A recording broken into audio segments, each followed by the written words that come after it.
Wait for it, and we're live. Hey, all you crazy sci-fi and fantasy fans. It's time for your daily dose of shenanigans over here at the Blasters and Blades podcast.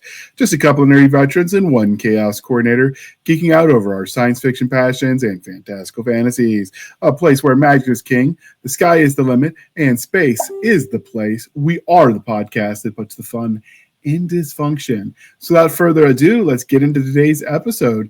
So today we are going to do a short interview about a short story. So we're here to talk about another story in the Deadly Flames, Dragons in Combat, a Bayonet Books Anthology Book 11, or just Deadly Flames if you were. If you have other anthologies you want us to do some quick interviews on, shoot them to me, because we're not just doing ones I published. We've done others as well.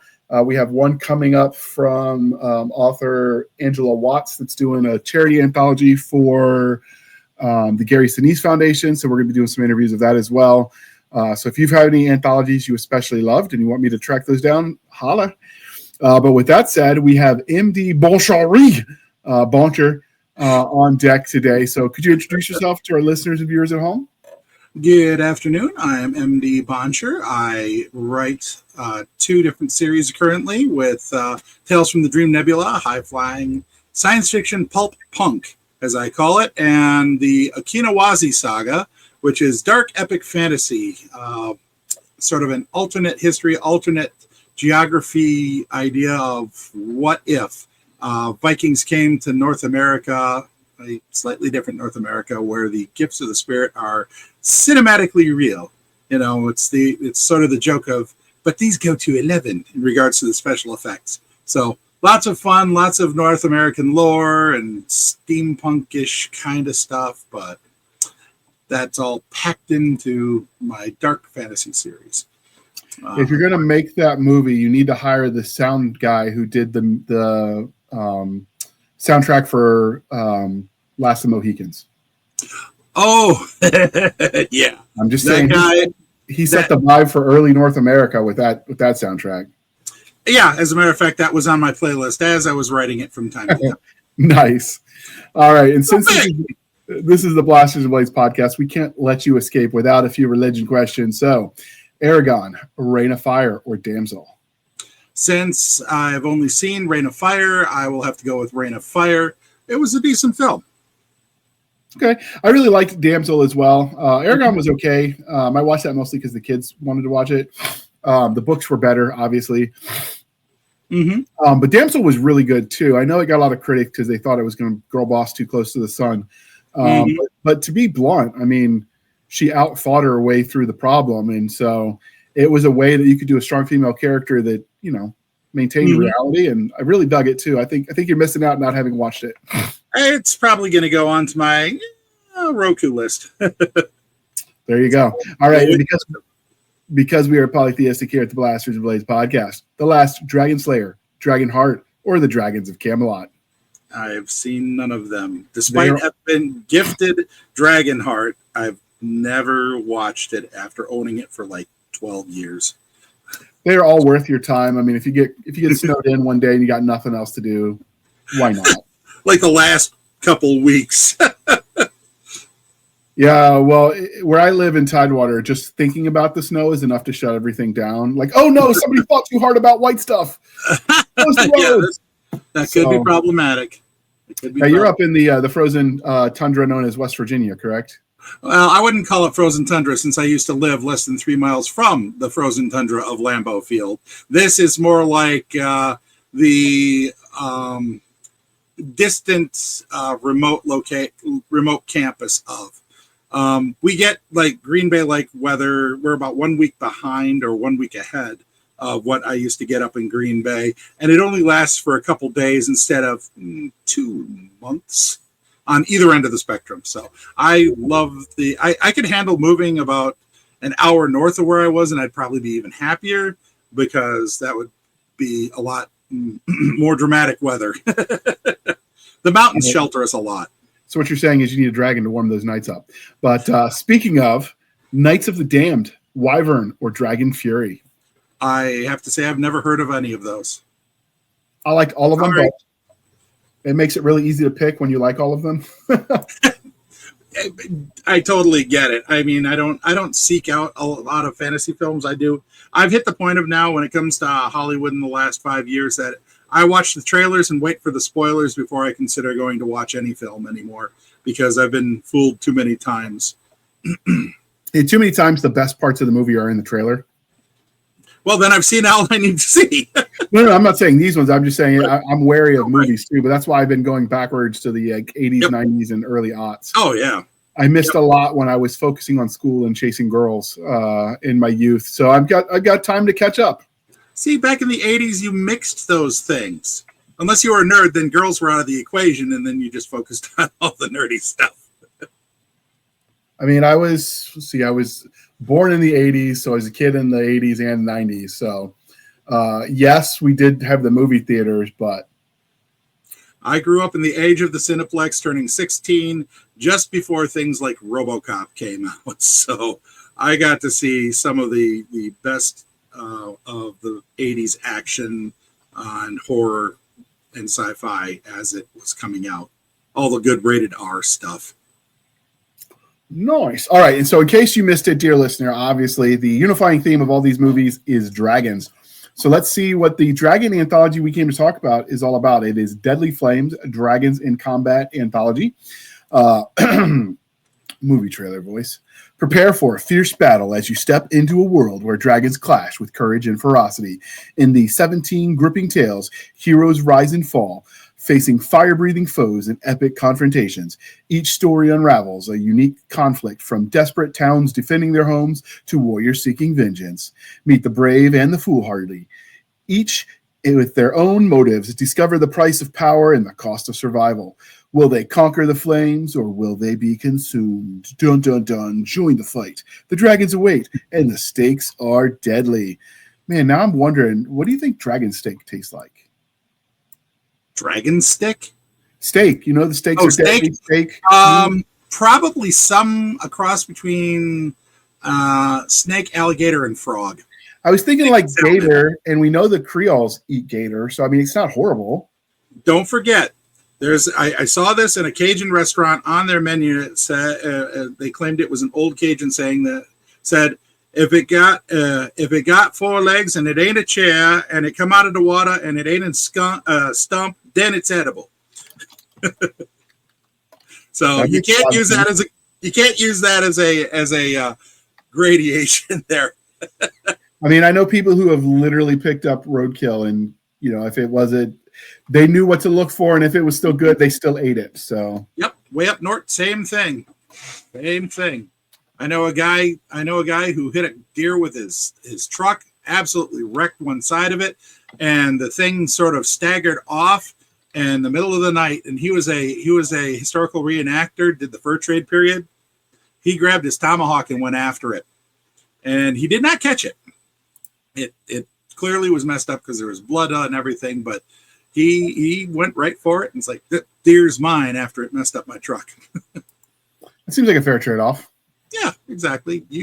This is the penalty. All right, and so I already know the answer, but I'm going to ask you anyway. So, MD, what was your short story called? Short story was called Back in the Saddle. It is set in my Dream Nebula universe, of all things. So what would be a synopsis of the short story? Obviously, no spoilers. We do want them to read the story, but... Oh, yes.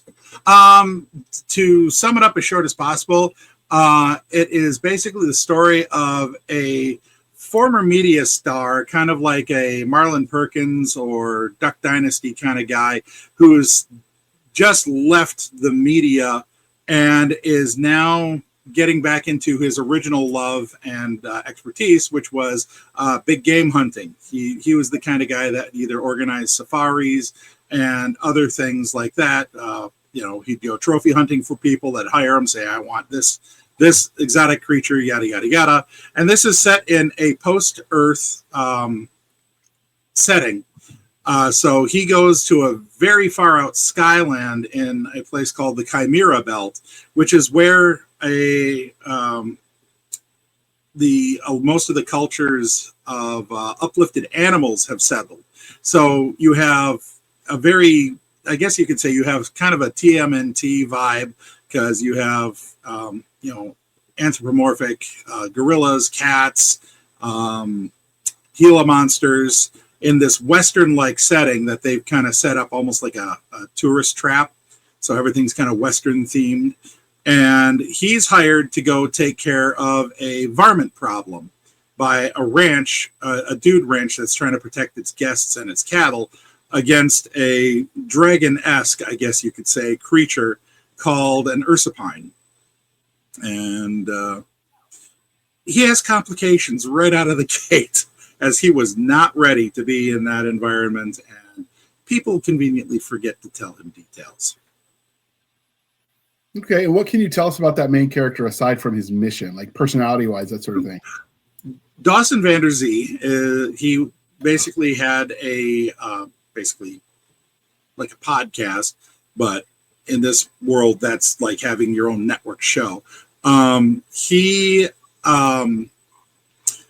was, like I said, sort of like a Marlon Perkins meets Duck Dynasty kind of thing, sort of a slice of life, doing the hunts, or even a Coyote Peterson type, greatest stings. And he would go out and do hunts and things like that for television. And he just got fed up with producers poking and prodding him. So he's old school. He wants to kind of get back to his true love, which was going out there and hunting dangerous creatures or, things like that. And getting back to being a hunting guide, and just being the outdoors without 10 producers telling him, you got to do this more. Can we redo that? It's dead. You can't redo this. So he's sort of the burnt out celebrity trying to leave that all behind and get back to what he loves. So what was the inspiration for this short story? I had started the world building on the Chimera Belt, and I saw a call come up originally. This was going to be for a space Western, the space cowboy kind of stuff. And I couldn't get it completed for that deadline. And I started going, well, where else could this fit? And so I know we talked a little bit about it and said, hey, this could be a good fit. And apparently your team said, yeah, I like this. It doesn't fit in this book, but it would fit here. So that's sort of how it ended up in this, I guess. But yeah, the inspiration was like, okay, what would a big game hunter look? And since this culture is obsessed kind of with the past Earth's history, how would they express it? So the first person he meets up with is the son of the kind of the Curly character from City Slickers. And he's a philomorph, which means he's sort of a human-esque orange tabby. And he is a fanboy. So he starts out having to deal with kind of his own past poking at him. But at the same time, he's trying to live up to his return to his roots. And so all these kind of things came together and, okay, this works. Now, do you have to be familiar with the larger universe to read this one? Do you have to have read all of the Dream Nebula stuff? No. I dribbled and drabbled. This is a side adventure, basically from the series. It just sort of sets in the world building. The idea is that Earth has been conquered by a galactic evil emperor who has destroyed the entire solar system and incorporated the remains of the planets and everything in his own realm called the Dream Nebula.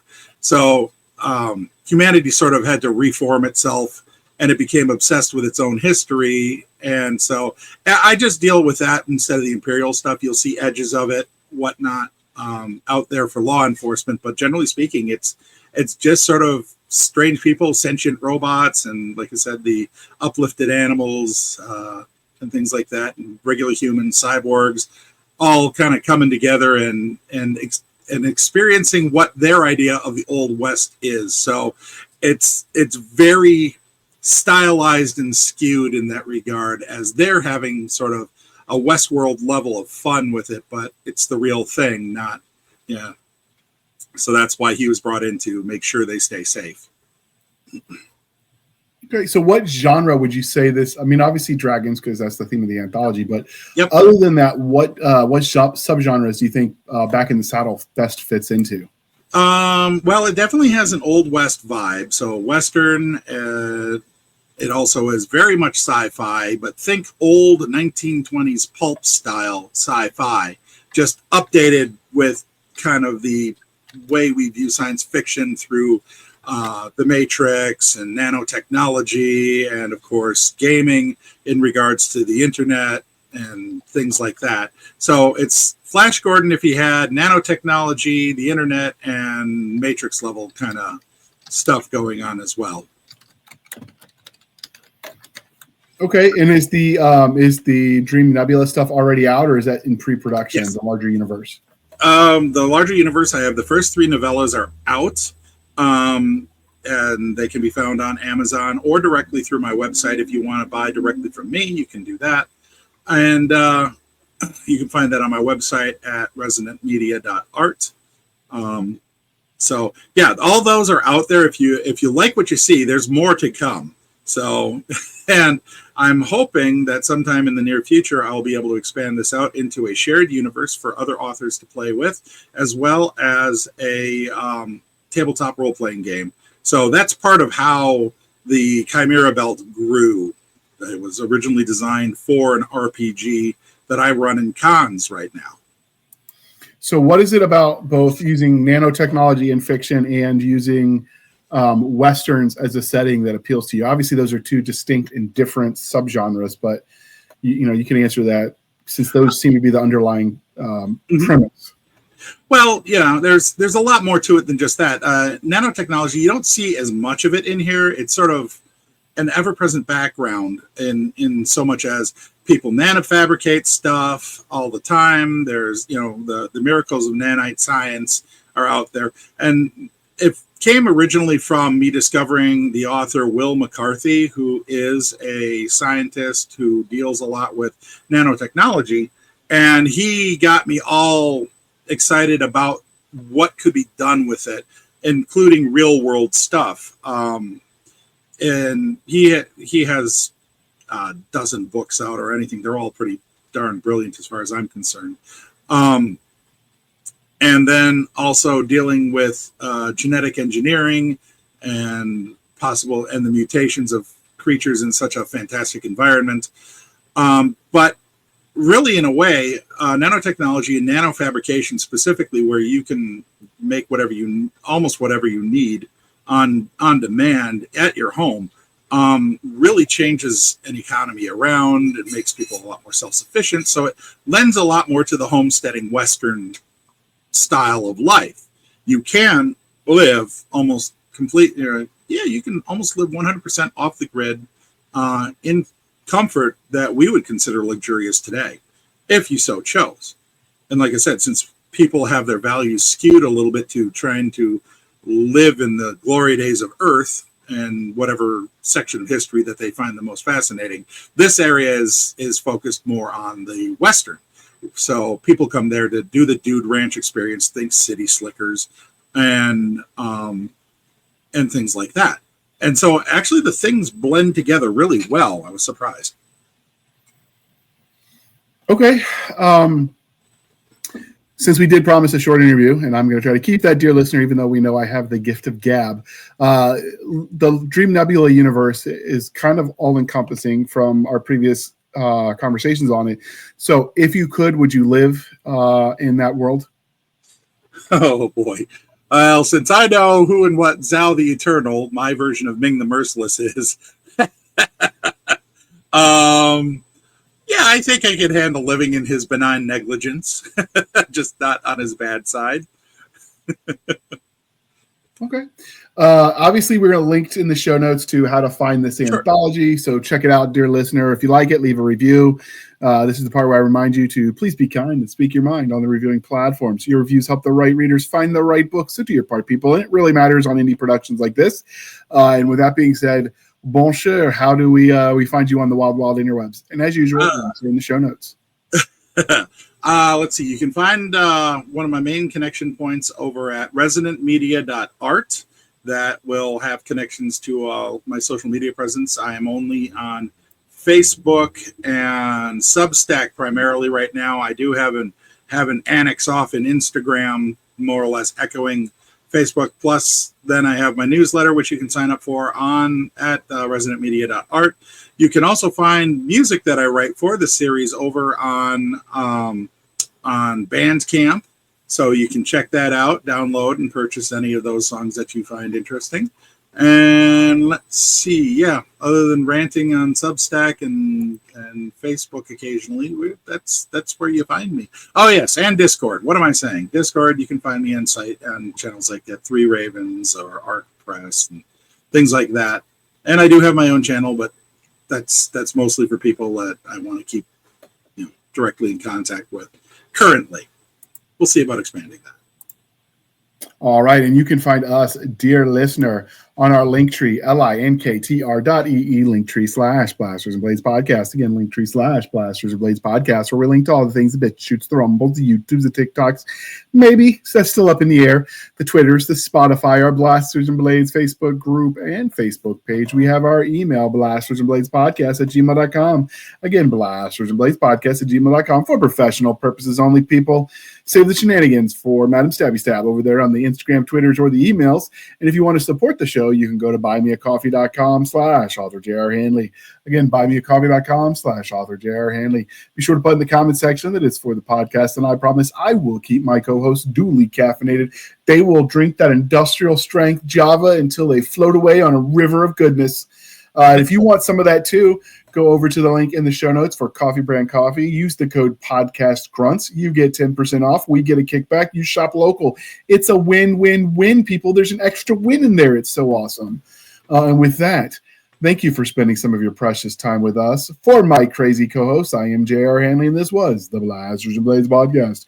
We'll be back next week at the same time, where we'll indulge our love of nerd culture, cheesy jokes, and all things that go boom. Thanks for coming on for this little quick impromptu interview, Boncher. We appreciate it. And with that, we're going to hit the end button.